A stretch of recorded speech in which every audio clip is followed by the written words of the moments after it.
Bismillahirrahmanirrahim. Assalamualaikum warahmatullahi wabarakatuh. Bagaimana kabar Ananda semua? Bapak harap Ananda semua dalam keadaan sehat walafiat. Dan begitu juga dengan Bapak. Alhamdulillah saat ini Bapak masih dalam keadaan sehat walafiat. Untuk tahun ajaran 2020 dan tahun 2021 ini, Bapak atas nama Suryadi, mungkin Ananda semua sudah mengenal Bapak. Itu Bapak Suryadi SPD, mengampu pelajaran PPKN dan pelajaran prakarya untuk Ananda semua yang kelas 9. Jadi dalam satu minggu Ananda semuanya 2 kali bertatap muka dengan Bapak seharusnya. Tetapi karena adanya pandemi ini, kita mohon bersabar, kita selalu tetap waspada, menjaga kesehatan kita. Mudah-mudahan kita terhindar dan sampai saat nanti pemerintah memperbolehkan kita bertatap muka di kelas. Dan Bapak, baiklah, untuk kesempatan hari ini, untuk pertemuan pertama atau materi pertama atau pembelajaran pertama, itu Bapak memberi materi kepada Ananda semua, yaitu materi pokoknya itu dinamika perwujudan Pancasila sebagai dasar negara dan pandangan hidup bangsa, yang mana nanti ada sub materinya penerapan Pancasila dari masa ke masa, yaitu dari masa kemerdekaan, awal kemerdekaan sampai masa saat sekarang. Nah, jadi Bapak harap Ananda semuanya melihat video ini dari awal sampai selesai nanti. Itu harapan Bapak. Dan kemudian, apa tujuan dari pembelajaran ini? Bapak berharap Ananda semua mampu mendeskripsikan penerapan Pancasila sebagai dasar negara dari masa ke masa. Itu harapan Bapak, Ananda semuanya mampu mendeskripsikan penerapan Pancasila menjadi dasar negara dari masa ke masa. Itu tujuan dari pembelajaran kita hari ini. Oke, kita lanjutkan saja. Penerapan Pancasila dari masa ke masa. Kedudukan Pancasila sebagai dasar negara dan pandangan hidup bangsa telah disepakati oleh bangsa Indonesia itu sendiri, telah disepakati oleh rakyat Indonesia itu sendiri. Tetapi dalam perjalanannya banyak perlawanan, banyak pemberontakan, banyak terjadi peperangan. Apa tujuan dari pemberontakan tersebut? Pemberontakan tersebut bertujuan untuk mengubah pandangan hidup bangsa Indonesia itu, ideologi bangsa Indonesia itu, yaitu Pancasila. Tetapi alhamdulillah sampai saat sekarang begitu banyak perlawanan, begitu banyak pemberontakan, alhamdulillah militer Indonesia mampu mengatasinya, rakyat Indonesia mampu mengatasinya, bangsa Indonesia mampu mempertahankan Pancasila itu sebagai dasar negaranya, sebagai ideologi negaranya. Tetapi untuk saat yang telah lalu sampai sekarang, tidak menutup kemungkinan pada masa yang akan datang masih ada perlawanan, masih ada pemberontakan. Mudah-mudahan Pancasila terjaga sampai saat nanti dan sampai kapanpun menjadi ideologi negara kita Indonesia. Amin. Untuk semakin memperkuat pemahaman kalian, berikut ini dipaparkan uraian materi berkaitan dengan perkembangan penerapan Pancasila sebagai dasar negara dan pandangan hidup bangsa semenjak awal kemerdekaan sampai saat sekarang. Itu ada 4 masa. Yang pertama yaitu masa awal kemerdekaan. Itu terjadi pada awal kemerdekaan tahun 1945 sampai tahun 1959. Kemudian itu ada masa Orde Lama yang terjadi pada tahun 1959 sampai tahun 1966. Kemudian yang ketiga itu masa Orde Baru, yang mana Orde Baru ini terjadi pada tahun 1966 sampai tahun 1998. Kemudian untuk periode yang terakhir itu pada masa reformasi. Itu terjadi pada tahun 1998 sampai sekarang. Oke, kita mulai pada masa awal kemerdekaan, yaitu terjadi pada tahun 1945 sampai tahun 1959. Oke, sebagai bangsa yang besar, kita patut menjaga atau menghargai jasa para pendiri bangsa kita yang berhasil merumuskan Pancasila dan menetapkan Pancasila sebagai dasar negara dan falsafah hidup bangsa kita. Maka sejak awal kemerdekaan, seluruh rakyat Indonesia bertekad untuk menentukan nasibnya menjadi negara sendiri, bangsa sendiri, bangsa yang mandiri, bangsa yang lepas dari belenggu penjajahan, dengan berupaya mempertahankan kemerdekaan dan berbagai ancaman baik di dalam negeri maupun dari luar negeri. Untuk pada periode awal kemerdekaan ini, penerapan Pancasila sebagai dasar negara dan pandangan hidup menghadapi berbagai. Pada periode ini, penerapan Pancasila sebagai dasar negara dan pandangan hidup menghadapi berbagai masalah. Ada upaya-upaya untuk mengganti Pancasila sebagai dasar negara dan penyimpangan terhadap nilai-nilai Pancasila. Nah, upaya-upaya tersebut diantaranya sebagai berikut. Yaitu yang pertama, Partai Komunis Indonesia. Yang mana Partai Komunis Indonesia ini didirikan di Madiun pada tanggal 18 September tahun 1948 oleh Musso atau dipimpin oleh Musso. Nah, apa tujuan dari PKI atau Partai Komunis Indonesia ini? Tujuan mereka adalah menggantikan falsafah Pancasila atau ideologi Pancasila dengan paham komunis. Itu tujuan dari PKI atau Partai Komunis Indonesia. Kemudian yang kedua, itu ada pemberontakan Darul Islam atau disebut juga dengan Tentara Islam Indonesia atau disingkat dengan TII, yaitu Tentara Islam Indonesia.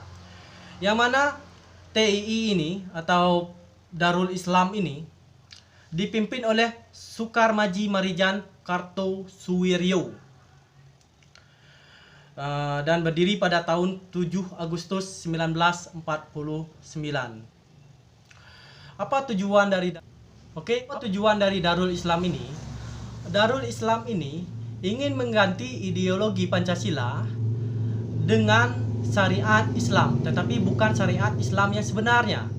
Darul Islam atau Tentara Islam Indonesia ini sering merusak sarana umum, merusak pemukiman penduduk, dan juga merusak rel kereta api yang ada pada masa itu. Tetapi Kartosuwiryo dan pengikutnya baru dapat ditangkap pada tanggal 4 Juni tahun 1962. Sekian lama mereka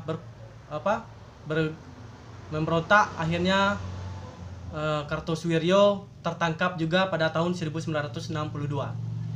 Kemudian pemberontakan yang ketiga, itu pemberontakan Republik Maluku Selatan atau disingkat dengan RMS. Yang mana pemimpin dari RMS ini bernama Christian Robert Stephen Smokil. Apa tujuan dari RMS? RMS bertujuan membentuk negara sendiri. Pusat dari RMS itu berada di Maluku Selatan, yang mana pulau-pulau terbesar mereka itu ada Pulau Seram, ada Pulau Ambon, dan ada Pulau Buru. Pada bulan November 1950, RMS di Ambon dapat dikalahkan. Tetapi anggota RMS di Ambon kemudian mengungsi diri ke Seram. Dan di Seram itu masih terjadi konflik sampai pada tahun 1963 dan dapat dikalahkan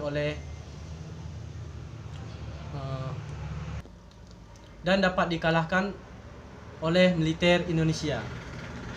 Oke, selanjutnya itu ada pemberontakan yang keempat, yaitu Pemerintah Revolusioner Republik Indonesia. yang disingkat juga dengan PRRI atau Perjuangan Rakyat Semesta, atau disingkat juga dengan Permesta. Yang mana Permesta ini dipimpin oleh Sarifuddin Prawiranegara dan Vence Samuel. Itu terjadi pergolakan pada tahun 1957 sampai 1958 di Sumatera dan Sulawesi.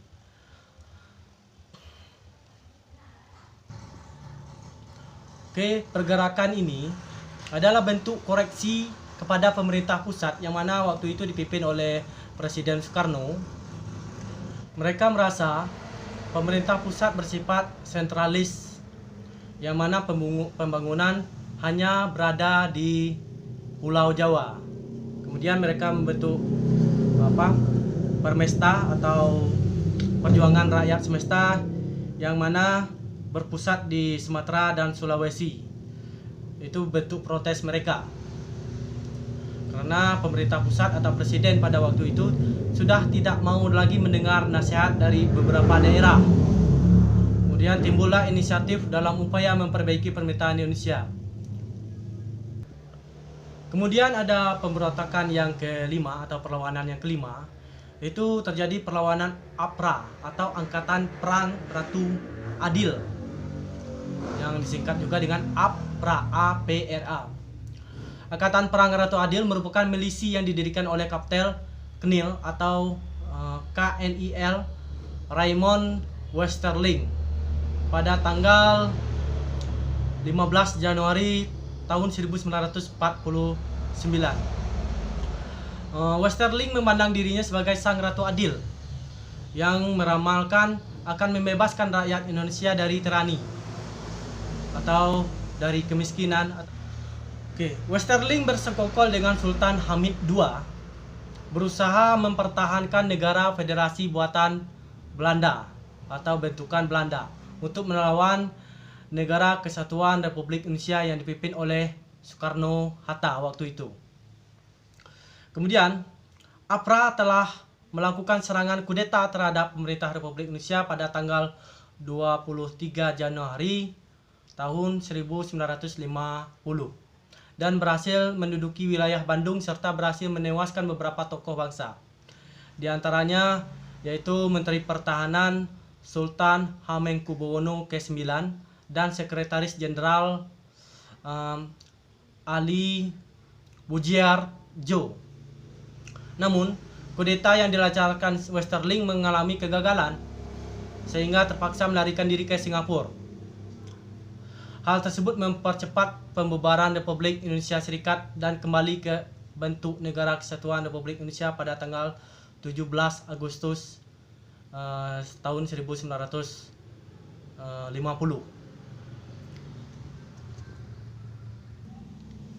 Kemudian selanjutnya perubahan bentuk Negara Republik Indonesia Serikat menjadi Negara Kesatuan Republik Indonesia. Sedangkan pada saat itu konstitusi yang berlaku adalah Undang-Undang Dasar Sementara tahun 1950. Dalam perjalanannya berhasil melaksanakan pemilu pertama di Indonesia pada tahun 1955 yang selama itu dianggap paling demokratis. Jadi pemilu yang pertama pada di negara Indonesia itu pada tahun 1955 dan dianggap paling demokratis. Tetapi anggota konstituante hasil pemilu tidak dapat menyusun undang-undang dasar seperti yang diharapkan. Hal ini menimbulkan krisis politik, ekonomi, dan keamanan yang menyebabkan pemerintah mengeluarkan dekret presiden pada tahun 1959. Dekret tersebut dikenal dengan Dekret Presiden 5 Juli tahun 1959 yang berisi pertama membubarkan Badan Konstituante, yang kedua Undang-Undang Dasar tahun 1945 itu berlaku kembali dan Undang-Undang Dasar Sementara tahun 1950 itu tidak berlaku, serta akan segera dibentuk MPRS dan DPAS. MPRS itu Majelis Permusyawaratan Rakyat Sementara, dan DPAS itu Dewan Pertimbangan Agung Sementara. Pada periode ini dasar negara tetap Pancasila, tetapi penerapannya lebih ke arah liberal, yang ternyata tidak menjamin stabilitas pemerintahan pada masa itu. Oke, kita masuk ke masa Orde Lama, yaitu terjadi pada tahun 1959 sampai tahun 1966. Pada masa Orde Lama ini dikenal juga dengan masa demokrasi terpimpin, di mana demokrasi terpimpin merupakan sebuah sistem demokrasi yang seluruh keputusan dan pemikiran dalam pemerintahan negara berpusat pada pemimpin negara. Waktu itu pemimpin negara kita adalah Presiden Soekarno.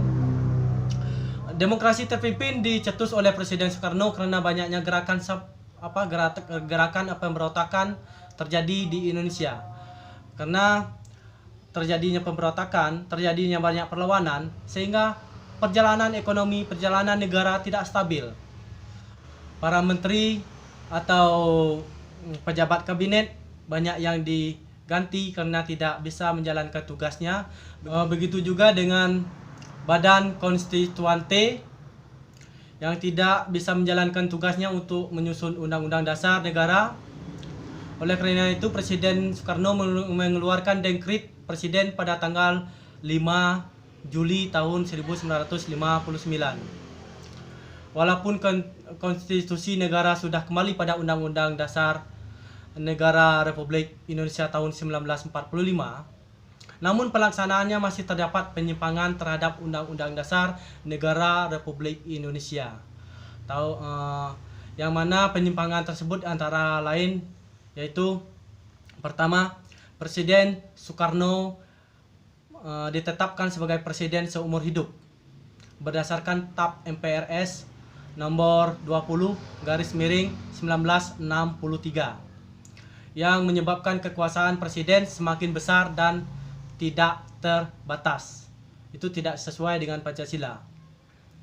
Kemudian penyimpangan selanjutnya yaitu Presiden mengeluarkan penetapan Presiden nomor 3/1960 pada tanggal 5 Maret tahun 1960 yang membubarkan DPR hasil pemilu pada tahun 1955.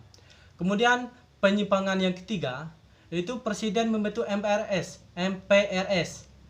yang anggota-anggotanya terdiri atas anggota DPR, GR atau Dewan Perwakilan Rakyat Gotong Royong, utusan daerah, dan utusan golongan yang semuanya diangkat serta diberhentikan oleh Presiden. Nah, pada masa ini terjadi pemberontakan PKI atau Partai Komunis Indonesia yang dipimpin oleh DN Aidit, yang mana pemberontakan ini terjadi pada 30 September tahun 1965. Tujuan dari pemberontakan ini yaitu untuk mengubah ideologi Pancasila ke ideologi atau paham komunis yang berkiblat atau berpatokan kepada negara Uni Soviet. Pada waktu itu adalah negara komunis terbesar di dunia. Tapi pemberontakan tersebut alhamdulillah sudah digagalkan oleh militer Indonesia dan semua pelakunya sudah ditangkap pada masa itu, pada tahun 1965. Untuk selanjutnya Bapak rasa pembelajaran kita atau pertemuan kita pertama ini Bapak rasa cukup sekian. Dan untuk tugas Ananda semua di rumah, Bapak minta Ananda mencari sumber di manapun boleh, di internet, boleh di surat kabar atau majalah, atau bertanya pada orang-orang tua di sekitar Ananda semuanya. Tugas yang pertama yaitu carikan sumber tentang Partai Komunis Indonesia. Kemudian ceritakan secara singkat pemberontakan PKI tersebut atau Partai Komunis Indonesia tersebut. Kalian ringkas. Setelah kalian mencari sumbernya, kemudian kalian ringkas, ceritakan secara singkat.